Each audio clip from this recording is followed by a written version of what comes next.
اکثر ہمارے ذہنوں میں یہ سوال پیدا ہوتا ہے کہ کیا پرندوں کو قید کر کے رکھا جا سکتا ہے؟ کیا ہمارے نبی حضرت محمد صلی اللہ علیہ وسلم کی کوئی حدیث پاک اس موضوع پر موجود ہے؟ کبوتر کو گھر میں رکھنے سے خوشحالی آتی ہے یا کہ وہ گھر والوں کے لیے منحوس ہوتا ہے؟ کبوتروں کا جنات سے کیا تعلق ہے؟ کبوتر کسی بھی شخص کو بد دعا کب دیتا ہے؟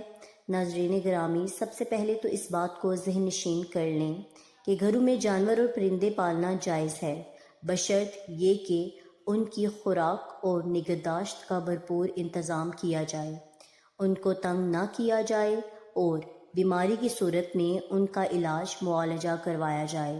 ناظرین گرامی، بخاری کی حدیث نمبر 2291 اور مسلم کی حدیث نمبر 1692 پر روایت اس طرح موجود ہے کہ حضرت انس رضی اللہ عنہ کے چھوٹے بھائی نے ایک پرندہ پال رکھا تھا، اور جب بھی نبی کریم صلی اللہ علیہ وسلم ان کے گھر جاتے تو یوں دریافت فرماتے: اے ابو عمیر، اس پرندے کا کیا کیا جس سے بچہ کھیلتا ہے؟ اب ذرا غور فرمائیے کہ اگر پرندہ رکھنا گناہ ہوتا تو ضرور حضرت نبی کریم صلی اللہ علیہ وسلم حضرت انس رضی اللہ عنہ کو منع فرماتے۔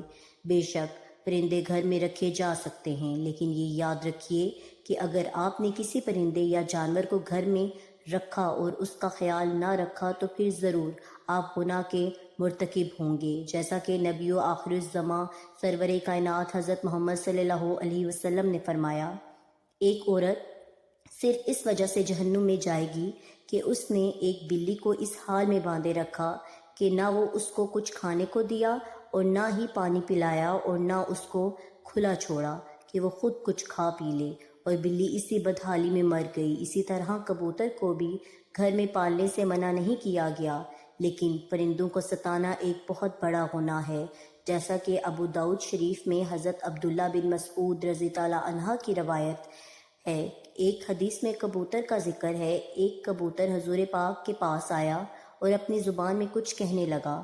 جب وہ چپ ہوا تو حضور پاک صلی اللہ علیہ وسلم فرمانے لگے کہ میرے کسی صحابی نے اس کبوتر کے گھونسلے سے انڈے اٹھائے ہیں۔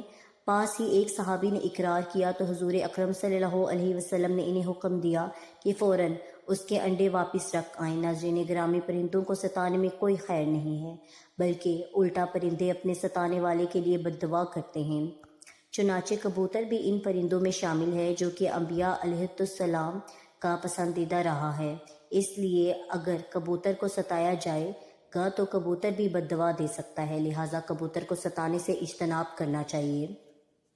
کبوتر کے حوالے سے آپ کو بتاتے ہیں کہ اسلامی تعلیمات اس کے بارے میں کیا کہتی ہیں۔ احادیث میں ہے کہ گھریلو کبوتر خدا کو بہت یاد کرتے ہیں، اہل بیت کو دوست رکھتے ہیں اور صحابہ خانہ کو دعا دیتے ہیں کہ اللہ تمہیں برکت دے۔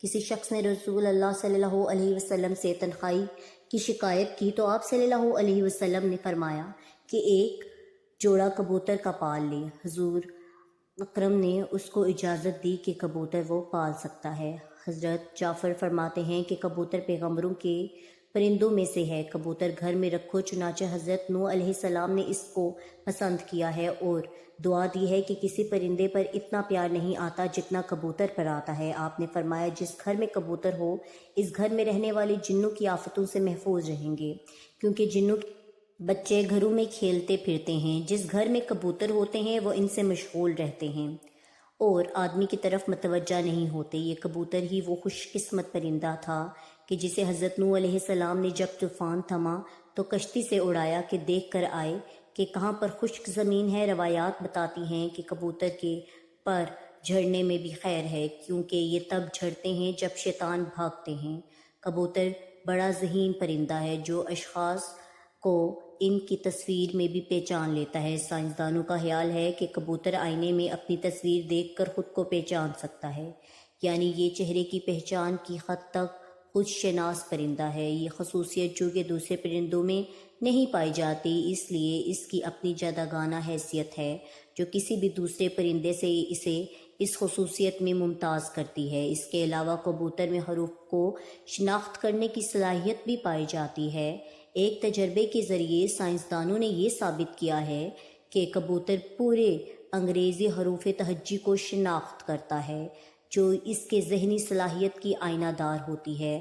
کبوتر اپنی چونچ سے پانی چوس کر پینا جانتا ہے، جبکہ دوسرے پرندوں میں یہ خصوصیت نہیں پائی جاتی۔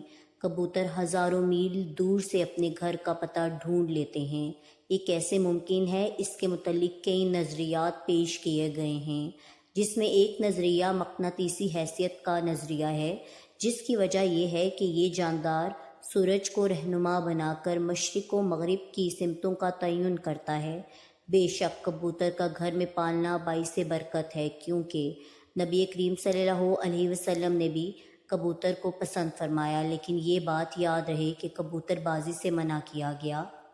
اس لیے اگر کوئی شخص کبوتر اس نیت سے رکھتا ہے کہ ان کی بازی لگوائے گا تو پھر کبوتر پالنا حرام ہو جائے گا۔ حضرت ابو ہریرہ رضی اللہ عنہ سے روایت ہے کہ نبی کریم صلی اللہ علیہ وسلم نے ایک دفعہ ایک شخص کو اڑتے ہوئے کبوتر کے پیچھے لگا ہوئے دیکھا تو حضور نے فرمایا، شیطان شیطان کے پیچھے لگا ہوا ہے۔ اندازہ کیجئے کہ اگر آپ کبوتر کی بازی لگواتے ہیں یا اس کو شرط لگا کر اڑاتے ہیں تو پھر وہ اڑا ہوا کبوتر بھی شیطان اور اس کو اڑانے والا بھی شیطان ہوگا۔ کبوتر کے بے شمار فائدے اور برکتیں ہیں، لیکن پھر بھی کبوتر بازی ایک حرام عمل ہے۔